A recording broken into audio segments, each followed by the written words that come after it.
Okay, the place where we have gone through is Indonesia. Next. Okay, this is a few interaction about Indonesia. Why Indonesia is so interesting to us. It is the because of the islands, the many islands, the peoples, a lot of interesting things in Indonesia that they are not in Malaysia. Next. Particularly for my batch, the third year batch, we go to Central Java. Similarly with the second year batch, they also went to the Central Java, and the final year batch, which is the fourth year batch, they went to Sumatra. So what is so interesting about Central Java is that the population of them are 31 million 2005 census, which means that this year 2010 it has increased more, meaning that their population are much more than Malaysia. Next. Okay, this is the aim and the objective of the global outreach for our batch. Bear in mind that our program, global outreach, is not just a mere tourism program. It is actually a 20% of the total grade for our studio program, which is 6 credit hour program. Meaning that our head of department said that if any one of us who did not attend this global outreach will be failed the subject, our core subject. For those who don't attend, who don't go for the global outreach, they will be failed for the subject, 6 credit hour. So meaning that our program here is not just for fun, it's for learning purpose. So you can see that the aim of this program is to gain knowledge about the culture of the people. So we went to Central Java, which is Jogja and Solo, last semester, whereby last semester we are taking urban design, meaning that you are studying about the urban context of a landscape. So what we want to do is that we want to compare the urban landscape of Malaysia and urban context of Indonesia, whereby the Solo and the Jogja itself are two different contexts of urban setting. Next. Okay, the first place we go is Yogyakarta. 4 days we spend our time here. Yogyakarta, what makes it a very interesting place is that it is actually a very special province. It is excluded from the other province in Central Java. They have their own special administrative entity. Why they are so special? Because that the historical background of this Yogyakarta, the historical stories whereby the past kingdom started in Yogyakarta. So they have this special power to rule their own territory. Next. So this is the first day we arrive at, actually we don't arrive at Yogyakarta, we arrive at Solo first, then we go to Yogyakarta. This is due to the price of ticket, the flight ticket. We got cheaper price when we go to Jogja, and this price ticket was handled by my friend, Mr. Khairul Dane. He was the one who's very expert with Asia and stuff. Okay, the first place we go is Kota Gede. Kota Gede, what make us interested to go to Kota Gede? Because that this Kota Gede is 100 years old. It is older than any other town in Malaysia. I believe Kuala Lumpur isn't that old compared to Kota Gede. Kota Gede is the first planned town in those province, meaning that those back years in early time they have the knowledge to arrange towns. Compared with our country, ourselves is still new. Our town planning is still new. Compared to those years, they have their own planning. Okay, so we went to those places where they have still have this historical places, buildings, and stuff that we can learn from that. From them. What makes it more interesting is that people still live there, meaning that that old place will not be just a monument. It's not be just an old thing to be left behind. It is a place to live. They appreciate it and they live inside it. Not like us, some of us, when we have new house or new planned area, urban area, we demolish the old one. So these people, they appreciate it and live in it. Okay. And next is we go to Alun Alun. Alun is actually a big field, Padang Besar, where they do a lot of community activities there. For example, they do feast, king coronation. And if you see on my left, the most left, those two big trees, you know, when you walk from the edge of the padang to the middle of the tree, by closing your eyes, you walk straight, and if you succeed to walk straight between those two trees, your wish will come true. That is part of the myth. You know? So I tried it, and eventually I failed, meaning that maybe my wish will not gonna come true, or maybe I just wish for something not gonna happen. Okay, next. Okay, this Kasungan village. Kasungan village is actually a pottery making village. What makes it more interesting than places in Malaysia, because it is hundreds years old. I'm not particularly sure what the age, but it's hundreds years old. It is not made by concept of satu daerah, satu industry. It was built long time before.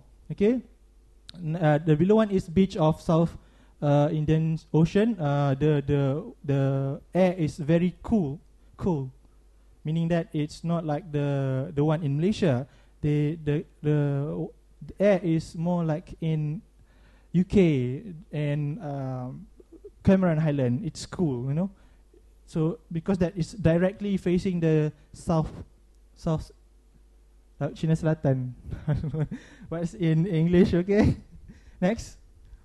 Brayut Village. Brayut Village. We are having our homestay here, where we learn about gamelan. The girls learn about dancing, traditional dancing. This is how we participate with the people. We want to know how they live.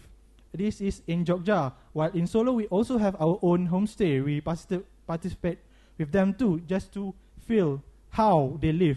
Okay, if you can see there below, we are having those paddy planting.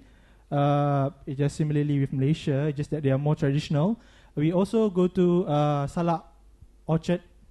They call it a sanctuary in English. So next. This is the places that places of interest that attack most of our interest. The Borobudur and the Ramayana theatre. Okay, the Borobudur, we studied about the architecture, the historical background of that place, and the functions of the Borobudur temple itself. And also Candi Prambanan. The Candi, the long time ago, it was a Candi, more like religious building, what you can say, like masjid in Muslims. So they changed it to theater, open air theater. For those of you who went here, you can see how, you can feel how it likes to watch open air theater. Very much different from Istana Budaya and many places in Malaysia. Okay, next. Next, we go to Solo.